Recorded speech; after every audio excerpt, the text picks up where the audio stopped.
Trial Lawyers University, where the Titans come to train.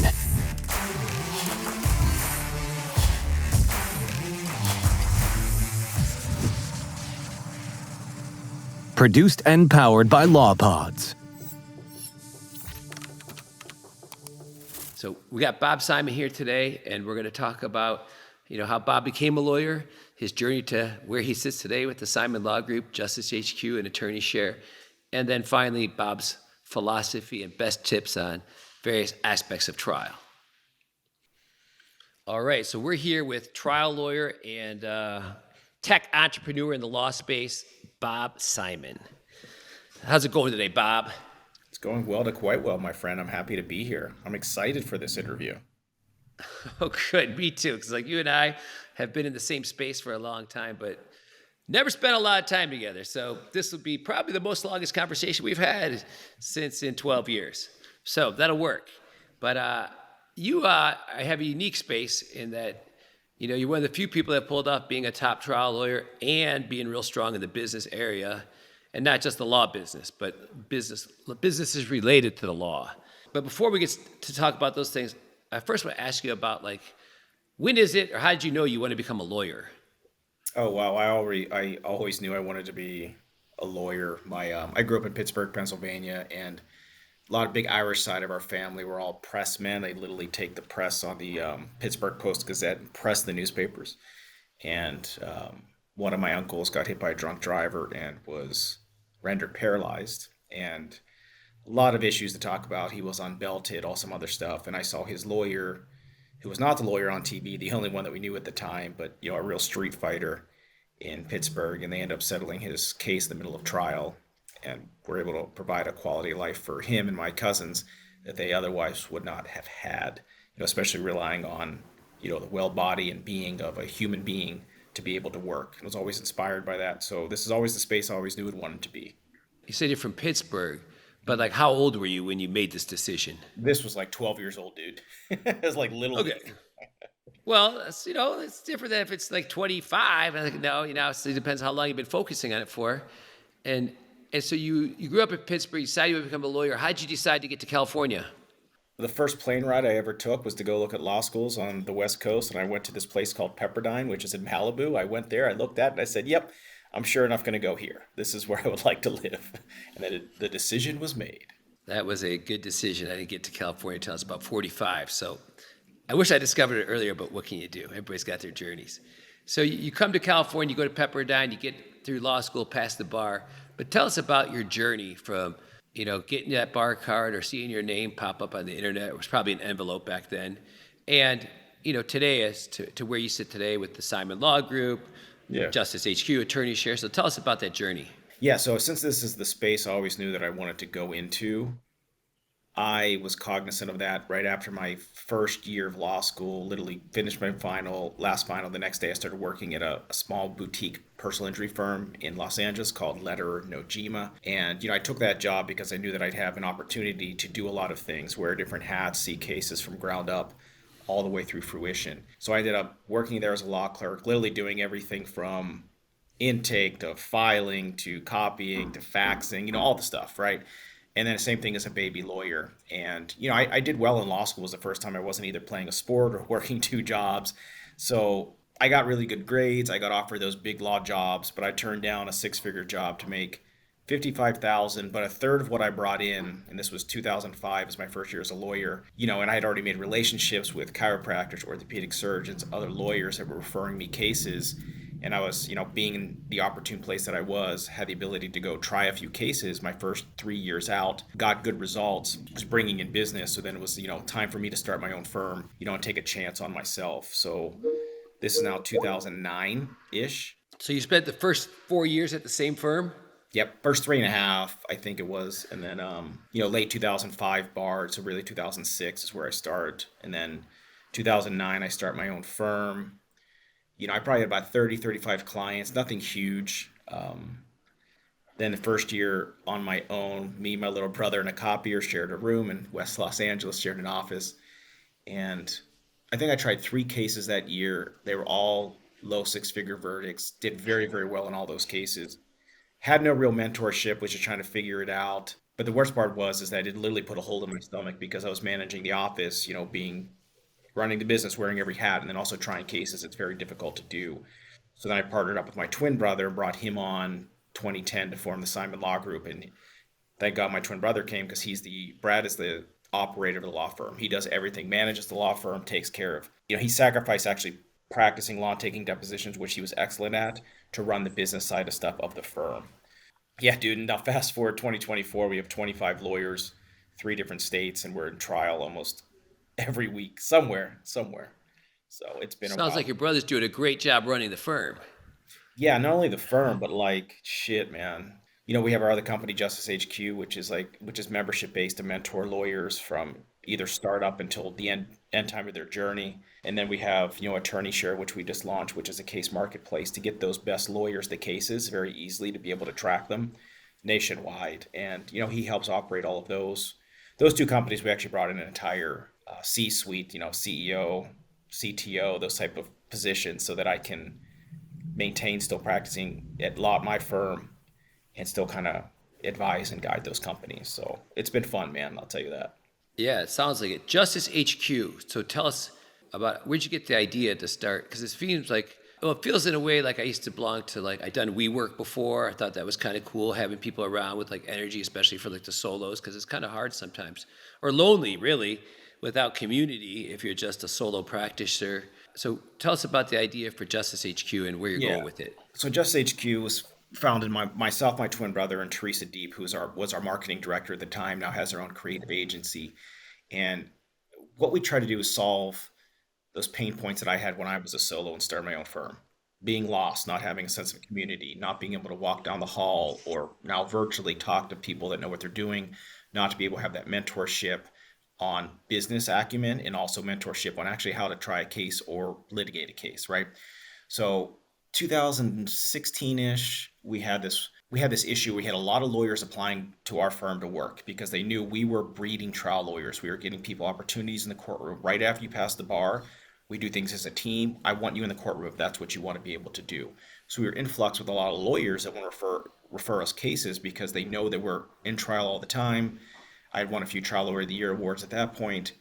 We were promoting other lawyers who are getting great results, but also getting resumes from a ton of lawyers because they wanted that opportunity. So we have a few problems here. Well, champagne problems. We're getting a lot of cases, ones that we likely are going to say no to because of capacity or where it fits on our threshold. And the other problem is we have so many good lawyers that want to work at our firm. And we were sitting down one day, said, wouldn't it be really cool if we kind of combined all those things together, gave them the same physical roof and virtual roof to work under, and give a tech platform where a community can actually grow. So these lawyers that want to have opportunities, we can teach them how to start their own firms, how to have mentorship through my firms, Gary Dordick, Arsha Mampour, Brett Schreiber, people like this, guide their journey from startup, and then also have these influx of cases to be able to get to them to work on, but be there with our mentorship, but they have their own firms.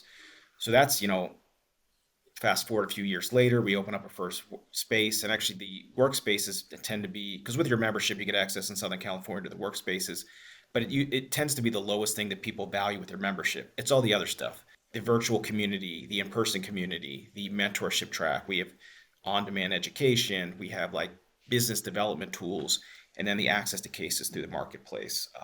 So that's the goal with it. Is I really want to have, we just announced national memberships last week.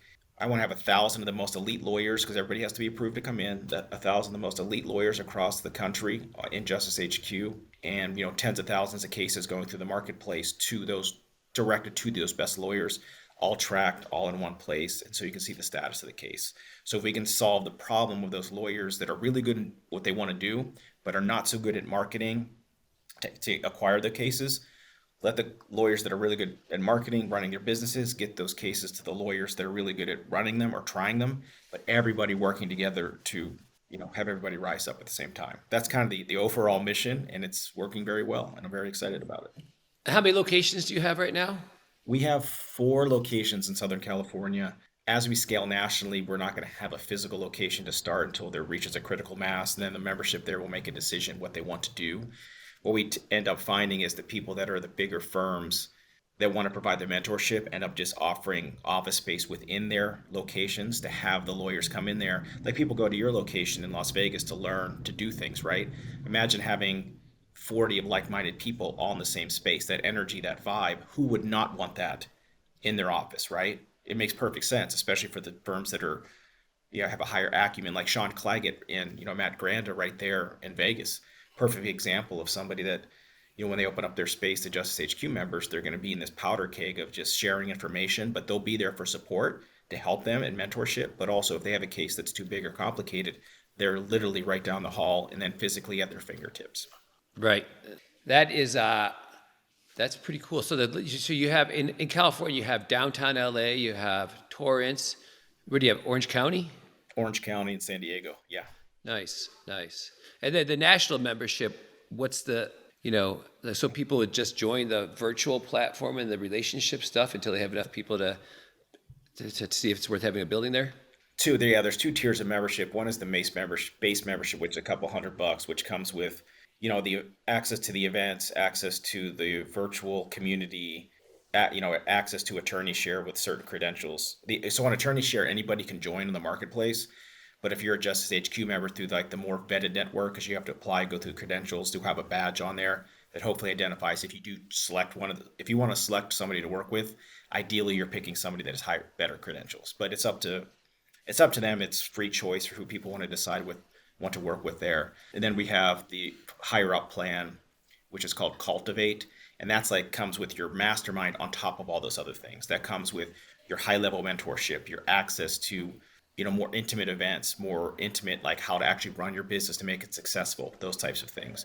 Because we want lawyers to be able to make money, right? To be able to survive. So we have to teach those skill sets on top of it. So, as we go national, there are people that are in founding groups, and for instance, Alabama and Georgia, which I'll be next week. I don't know when this will air, but those great people that are helping build up their communities will be able to cultivate their plans for those members. So that's what I'm excited about.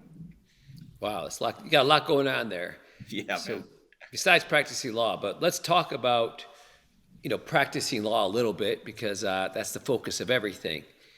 And as far as, well, first of all, Huntington Beach, California is June 5th through 8th. And I know that you and some members from your Justice HQ, or from your Simon Law Group. There's another Simon Law firm in St. Louis with Johnny Simon. So I was just talking with him, and they're real rock stars too, like big time lawyers. It's good that they're big time lawyers and not some, small guys. We got to get together and start doing arm wrestling competitions or something. That would be appropriate. I was just talking to Johnny the other day, so he was going to come out to Huntington Beach or Vegas, so we'll see, because he's part of a pretty good operation there. But in Huntington Beach, so you guys have your firm has 4 different hours. So what are you going to be teaching in Huntington Beach? Yeah, so we have 2 different, sessions. We're going to have breakout rooms as well. So again, we do everything in teams, the way that we train. We do a lot of training on spine injury cases. And I'm not talking like my clients got quadriplegia hit by a UPS truck. No, not that stuff. I'm talking stuff that we see every single day. Moderate, light, or even heavier impact car crashes that result in, lumbar discectomies or fusion cases, these types of things which lead to chronic pain. So our plan is to take people through every step from kind of general basic anatomy, but also tactics and discovery that you will use in trial, and then more advanced techniques. I know Sevi Fisher wants to teach one about specific jury selection tactics on spine injury cases with the common things that we see every single time, and make it transcend so it works within any jurisdiction that you're in. So we'll go through trial, expert depositions, all those types of things, be able to teach everybody how to litigate and try those cases. I'm in the final editing process on a book that's going to be published by Trial Guides on trying spine injury cases from soup to nuts. And so I've had to go through a lot of research on how different jurisdictions do different things. Like, for instance, in Colorado, you can't, there's a limit on like pain and suffering, essentially, caps. But if you do disfigurement, there is no cap, right? So it's just a way that you position, the way that you argue things. It pivots a little bit, but the overall concept is kind of the same. But it just depends a little bit on your jurisdiction. So we're trying to make it more of a national talk, because California law is a little bit different than everywhere, but everything's generally the same. right? Because when's your book going to be done? Because if it gets done before June, we could have a book launching party too. Look, I hope we're like in the fourth or fifth time. It's we have a couple other medical doctors that wrote a few chapters that we're just finalizing some terms and stuff with them to make sure that everything's good and good. But yeah, I'm excited about it. I wrote the first working copy in beginning of the pandemic. My wife, she was pregnant with our second kid, and we were on a little baby moon. We were supposed to go to Hawaii, got stranded because of the pandemic, and I just wrote the book in like a week. So yeah, I'm excited. More gifts for the pandemic because Claggett and John Campbell and Alicia Campbell are launching a book on big data at TLU Huntington Beach. So I'm kind of stoked about that. As far as that goes, it's going to be the sickest conference. You've been to a lot of conferences, but this one is going to be, may not be as sick as a Mardi Gras, because, if you run it yourself, it's like your kid. Of course, it's the cutest kid ever. But, because like at Huntington Beach, because I don't think you've ever been to Huntington. Have you never been down to Huntington Beach? No, So I think. this year I'm excited about it because I had to be in a different one, which there's no conflict this year. So we're Oh yeah, that's right. We moved it, so we don't have a conflict this year. I think that, but like I've rented out the entire hotel. So everybody in the hotel is with our group. The hotel, I don't know if the Pasea, it's gorgeous. Every room's got an ocean view and a balcony. We're gonna have, theme parties every night. So like the Thursday night, we're gonna have a Ken and Barbie, pink and white.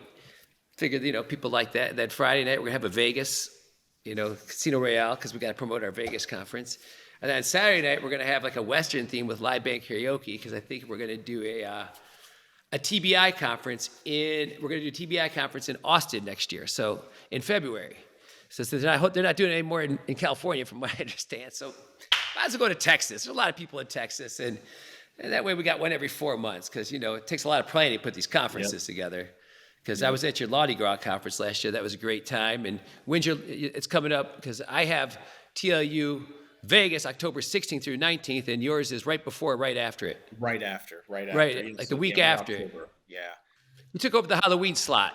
Yeah, we had to book that one way early. Yeah, because I'm doing CleoCon. I already know the week before yours in Austin, then yours in Vegas, and then we're doing right into Mardi Gras the next week, and then I'm taking a break. Oh shit! Actually, the business of law after that in Scottsdale. Then I'm on a break for a while. So.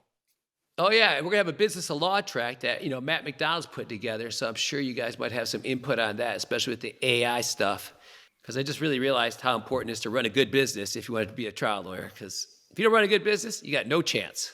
Yeah, and you also have to be, efficient with your time and money if you're going to try cases. Like you can't hire every single expert in the world, right? I mean, it doesn't make sense to do it. And also for the jury, it doesn't make sense to do it. And you don't want to overcommit money that would go to your client otherwise. So yeah, you got to be really, really cognizant of that. And a lot of lawyers don't understand. Yeah, at a firm, they just think they have a blank check to do stuff. And you have to keep in mind the bottom line of the client, right? So yeah, there's a balancing act for sure. Yeah. Let's talk about trial, because I know you got a lot of things going and doing a lot of mentoring now, and so, which is great, because a lot of people, as you said, need mentoring, and that's kind of why I started Trial Lawyers University, is because I didn't have a mentor, and I'm not going to get a mentor at age 45 because nobody's going to take the time to invest in me, and so the pandemic kind of gave us a chance to get all these great lawyers who had a lot of free time to do a lot of mentoring and teaching. And that's why, like you have your on-demand platform. I have TLU On Demand, which is every webinar, over 350 of them I've ever done, every live event for the last 3 years, and all the pleadings, transcripts, and PowerPoints for all of those cases. So it's kind of be like an access point for trial strategy. Because, books are great, but you can only read so much in a book to learn the skills of a trial lawyer. And so talking about those skills of a trial lawyer and what we need to get better at, I want to ask you about the various different parts of trial, and like really your best practices and philosophies on them, starting with like the 2-3 months before trial. If your case is going to trial, what is the process that you use and your firm uses to get ready? Yeah, so I'm a big believer in I'm almost over prepared. I think expert depots are the most critical catalyst if your jurisdiction does allow it, and Oregon does not, but to be able to control what you can before you walk into the courtroom is paramount to me. So I like to take my own expert depositions in a case that I'm going to try, makes me remember it, be prepared for it, and also I get those concessions and those clips that we're able to do to succeed. So sometimes when I walk into trial, I have those bare minimum concessions that I got from defense experts that know I can actually win on critical issues, right? But it usually starts with I require all of our attorneys to do home visits with the client. So on our checklist, we have a trial book checklist. They have to go take photos of things that they've lost, make it real for them. If you got to make it real for the jury, and usually the photos that I require are ones that are not, they do not have the actual plaintiff in them. They're symbolic. They're things that the jurors can think of and put themselves in those photos. I remember I had a big verdict once, and it was just opening up the medicine cabinet and all the medications my client had to take, taking pictures of his small living room and all the things that he had to do just to get through his day through pain, where just you could just see it within the living room. He wasn't physically there, but taking the picture, like this was a day, an actual photograph of what it looks like in this person's world. Not one of those highly produced day in the lives with the voiceover, just a static photograph that the jury takes back to the room to think about. That helps us be better advocates for our clients, and also helps us answer discovery better, so everything's disclosed, and to meet with their damages witnesses. I believe that most of the time in trial that often experts cancel each other out. It's usually, what's the treating doctor say? Do I like the plaintiff? Do I like the story? And do I like the people around them? So that's where I do over preparation. I look up all the medical records. If there's a doctor that can support us that's a treater, I'll usually take their videotape deposition to play it at trial if your jurisdiction allows it. If not, that's an advocate you want to call in trial that's quote unquote unbiased. And the rest are really good damages witnesses. Those are folks that are speaking around them, like things that they've seen, that they've observed, and how they've changed. And that's how you get, in my opinion, bigger general damages, bigger pain and suffering, verdicts and stuff like that, because it's built on the story and making it real for those people in the box. So that's kind of where home visit, make sure all the depositions are summarized. The trial lawyer, we have a trial team.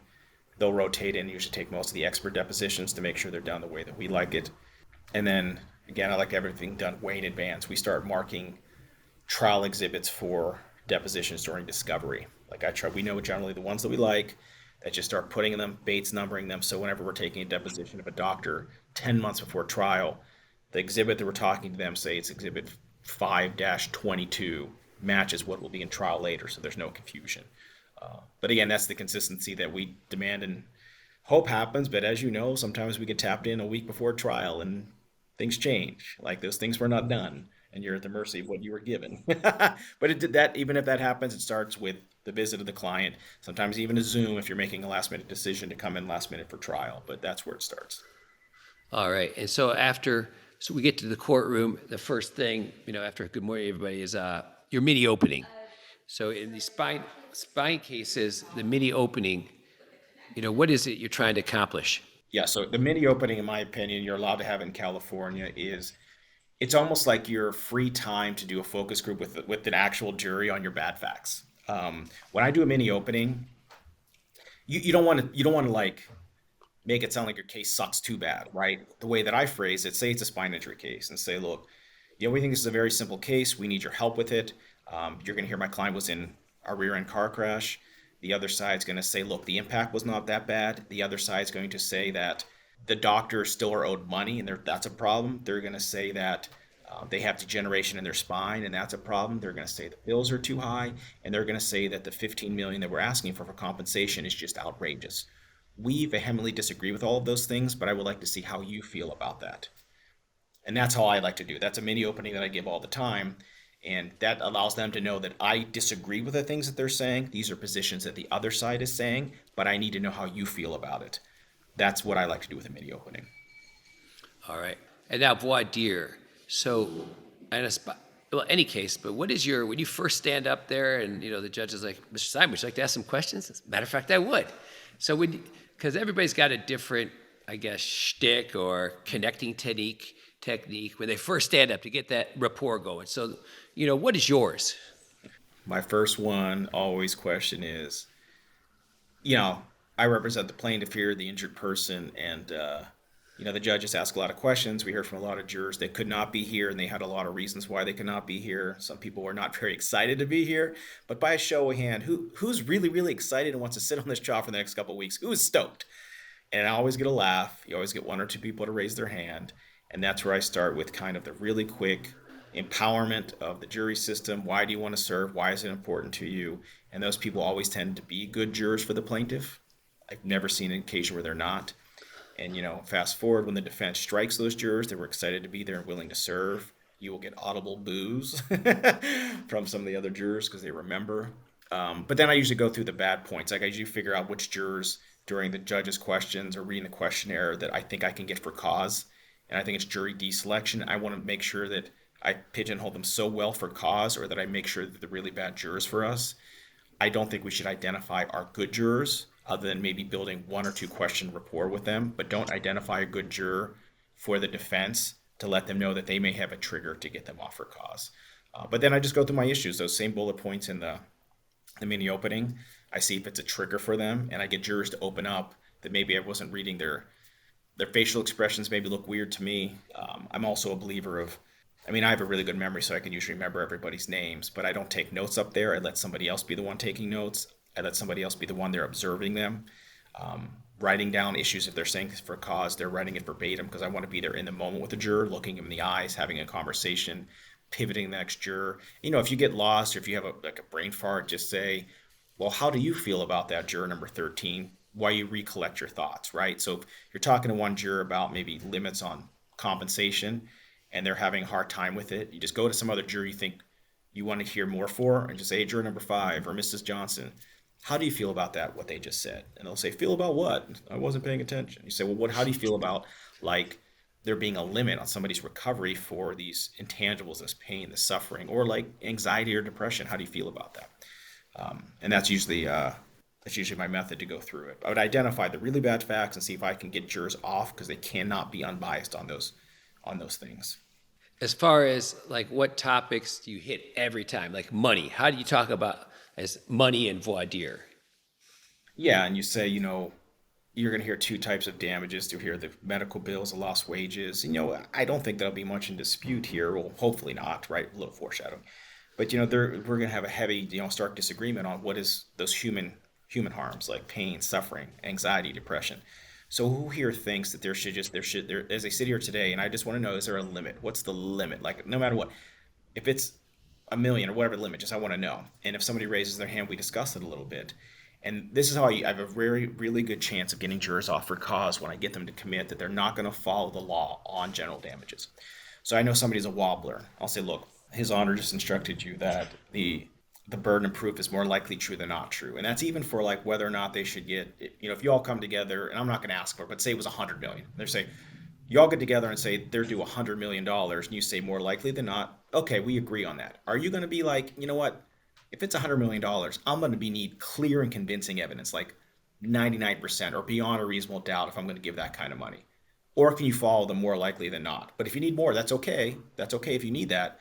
But how do you feel about that? And a lot of times I'll get them to commit that they need to hear and see more than the standard to give over $1 million or over $5 million. And I've had a lot of success with judges to get jurors off for cause because they commit that they cannot follow that jury instruction on giving general damages. Do you mention a specific number though on your side of it? I would like to, but a lot of judges don't allow you to ask for a specific number. You just got to play by the rules of the judge. But look, every time a juror is going to spit out a number, right. And then you go with it. Even if you're not allowed to say a number, someone's going to say something and then go after it. All right. Now moving into opening statement, like, what is your objective when you guys give your opening statement, in a spine case? What do you want, what are the things you got to hit, and, what are the things that you want the jury thinking and feeling when you're done with it? And do you practice it beforehand? That's 2. Get ready for it. Well, I never practice my opening statement, ever. I use PowerPoints that end up being my visual cue cards. When I script things for other lawyers at our firm, I will do their PowerPoint for them or have them show it to me, and then I'll just record a voice note of me giving the opening for them. This is how I would do it, whatever. But I have really good PowerPoints that I just use for visual cue cards, and it's usually introduction of, hey, this is my client. You're going to hear a lot about them. This is kind of their backstory. We think this is a very simple case. There's this thing called Occam's razor, which the simplest explanation is almost always true. You're going to hear my client was fine before this. They get in this car crash. They have all these medical problems, have all these bills. All the doctors agree that they have all these problems and it's due to the car crash. and I'm going to ask you for X amount of dollars. We think it's a very simple story. Well, why are we here? We're here, and this is where timelines for me are paramount in these cases to show not only the treatment timelines, everything that they've done, but what I call the litigation timeline. When the defense hired their defense doctors to get out of paying any money, because I put that in there too. When do they hire each expert to show the jury they've been denying responsibility from the beginning, right? This is why we had to hire experts, because look what they did. So I show them the timeline and say, look, you're going to hear my client had no problems. You're going to hear from the treating doctors, or they had a prior condition that was made worse, right? We're here because they hired these experts, they hired them on these days, and their experts are going to tell you these things. I make them sound as crazy as possible. And I say, you know what? You're going to find they disagree with every single treating doctor, but these are the ones that they hired. I usually save this for cross because, again, Dan, I want to win my case in opening. I want them rooting for my client. And I'm going to say, you're going to hear this. I usually save it for cross, but I'm just going to tell you right now, this doctor, the first one's going to admit to making over $1 million a year just testifying for the defense. I'll tell you right now, he's going to say it. I go through the bias stuff right away. And I'll say, they're going to tell you the evidence will show that that's the only person that's going to take the stand that's going to agree with the position on the other side of the table. Then I go through my doctors and experts and say what they're going to say. And then I tell them again, we think it's simple. This is how much we're going to ask. And then I frame it for the jury. Your standard in this case, you can answer like a few questions. It's just how much past and future medical bills, how much for pain and suffering, and was this caused?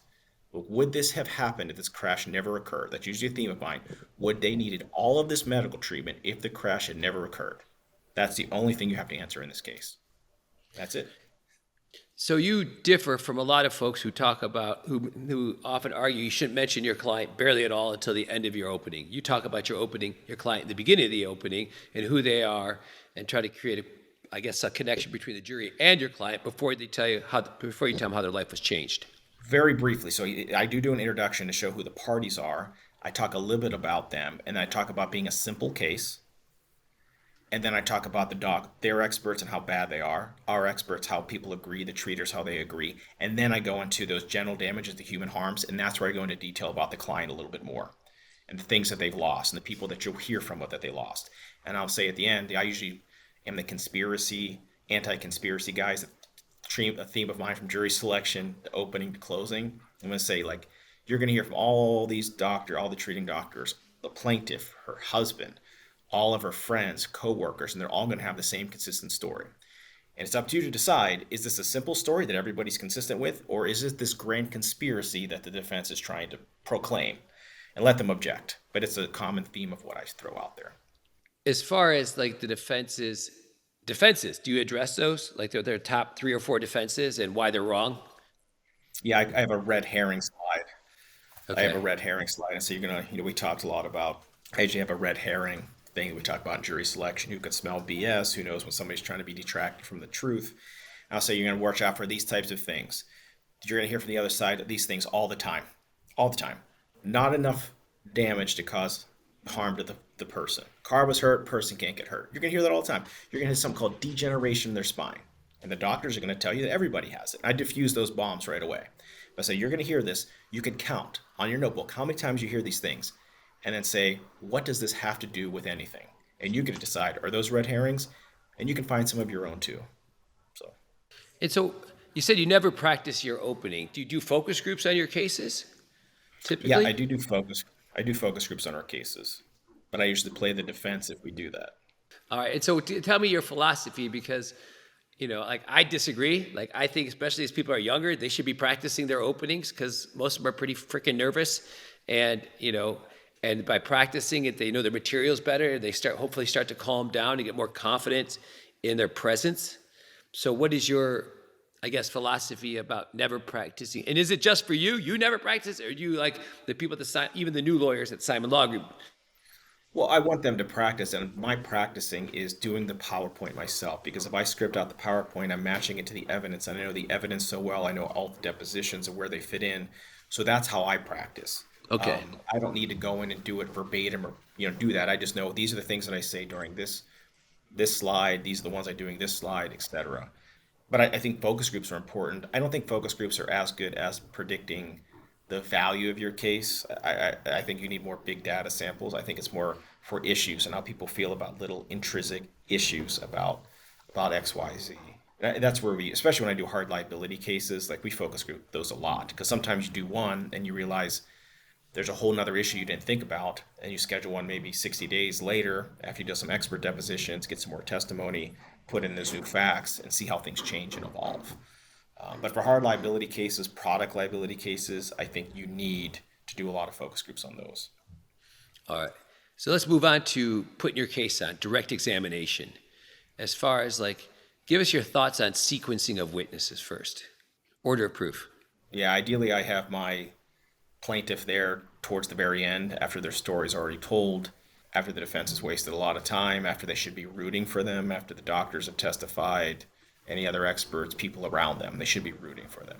Ideally, you want to have a neutral witness first. Like, I always put somebody up there where the defense has a hard time crossing the first witness and they can't help themselves. If you put yourself up there, like maybe they're stupidly denying liability or some issue about something happened to the scene, call the police officer up there first. If they try to cross a cop first, it looks real bad. I like to call also a good treating doctor or somebody neutral first that is going to set the stage when the defense goes up there and tries to push these conspiracy theories and this person has like literally no bias in the world. It's showing how much the defense is going to waste their time with frivolous things. If it is a disputed liability case, sometimes I always call the defendant first and just eviscerate them. But that's generally it. I mean, we're at the mercy of expert schedules a lot of the time. So there's no perfect, you have to be able to literally move, you know, go with the flow, right? Literally. But I tried, like, I'm known for doing like 8 witnesses a day. Like, I try to do rocket fire. Like, I tell that one of my themes is they're going to waste your time and try to do these red herrings and try to get you to lose track of how simple this is. So I'm up there putting witnesses on for like 15 minutes, and the defense go up there, cross them for an hour. Jurors are falling asleep, rolling their eyes. It fits perfectly in the narrative. So I'm like trial by fire. It's like full court press. You know, keep up or die trying. It's good that you're going to be hanging out with Joe Freed next week in Atlanta because he's Mr. Speed Trial himself. Oh, I love it. We never talked about that, so I'm excited to talk about that. Yeah, but he'll tell you that he gives me credit for coming up with the name Speed Trial during the pandemic.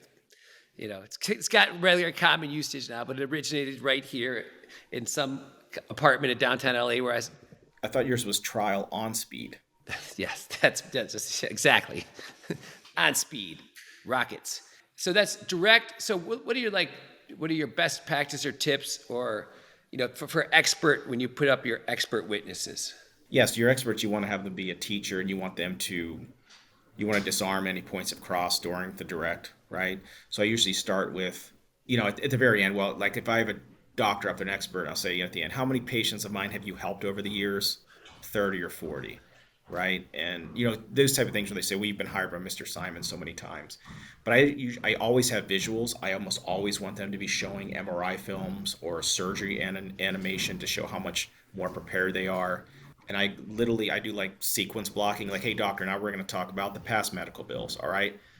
Give us what your thoughts on that, and then we'll work backwards. Okay, doctor, now we're going to talk about causation. I make sure we say it again. So, doctor, if you want to make a point, or write it down in butcher paper, say with a reasonable degree of medical probability, that's the standard, right, doctor?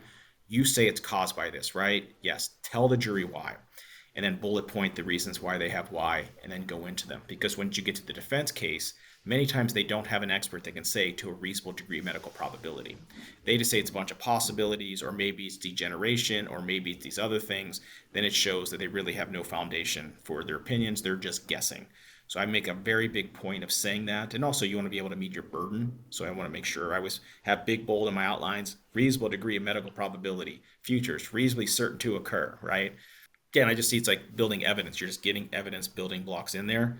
Then I get the daily transcripts so that we put them in our closing argument to show the jury that we proved each point of the jury instructions. All right. And how about before and after witnesses? Very, very fast. And again, all visuals. You should have a photograph up there for every story that they're telling. And they should be telling your client, if your client would like to hike, it's a friend telling that story. This is we climbed Machu Picchu. This is what we did. This is how many beers we had afterwards, right? This is where you should be telling your stories, is through the damages witnesses. And what's the defense going to cross somebody they ever never talked to or look desperate? It usually doesn't happen that way. So where they look stupid doing it. And also, if you fear that they have video of your client doing something stupid or something they said they couldn't do, call it damages witnesses early, because defense can't help themselves. They'll be like, I had one case and a client cut off one of his fingers using a saw. And I called his sister up there because I thought they might have video about something the defense was doing. The defense lawyer's asking questions like, Miss So and So, can your brother climb ladders? Can he hold up a sign? Like he's saying all these things. I'm like, oh, these guys definitely have video of him, and she doesn't know. So by the time he takes the stand, he's on direct. He's showing the jury how he climbs ladders still, how he still could do stuff even though he has chronic pain in his finger and stuff, how he can hold up a sign. And they go up and try to use the actual video of him working and doing things. The judge is like, he just said he could do all this stuff. I'm not going to show a video of it. He just said he could do it. So like diffused a huge bomb. But yeah, this is why I like to have the plaintiff toward the end, because you can kind of, and by the way, you can always settle your case at any time.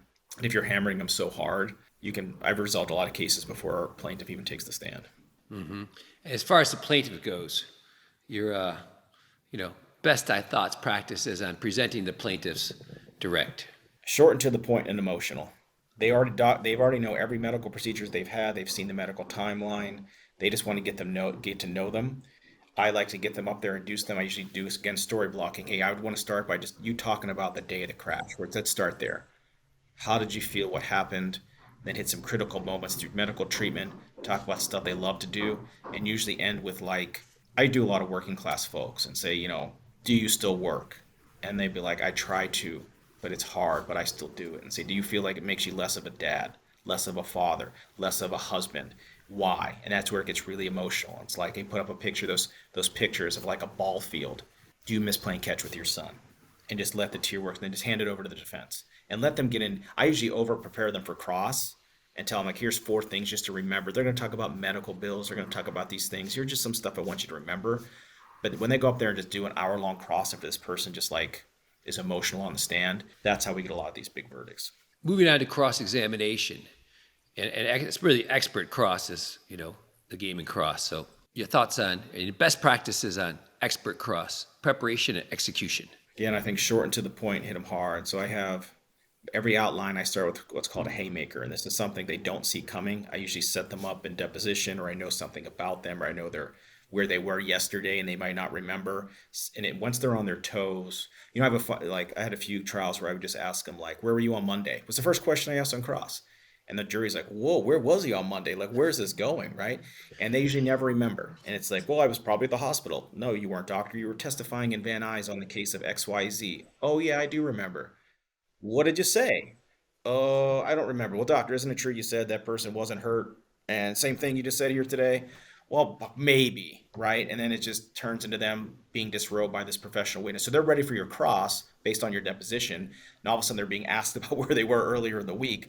And then you just see the emperor has no clothes, right? And then you just go methodically through. So I usually go haymaker. Then I'll start with a few very critical concessions, one of which I call like the multi-million-dollar question. I usually tell them, "Doctor, multi-million-dollar question here. I was waiting for you on direct. With a reasonable degree of medical probability, this crash never happens. When does my client need medical treatment for their back?" And they usually say, "I don't know," or "That's speculative." And you say, "Exactly. So with a reasonable degree of medical probability, can you have determined if they would have needed any surgery whatsoever if the crash never occurred?" And they say no. And then I look at the jury like, "Why are we even here?" And then I go over some concessions, hit them with concessions, and then make them look real stupid with some other stuff that I found. Maybe they didn't have a lot of medical record bills like we were talking about earlier before we went on. You agree you got to look at everything, right? Your code of ethics says that you have to write a report and you have to see all medical records before rendering your opinion. Here's all the records you were missing. They never even sent them to you. Did you even see the medical film, the medical films?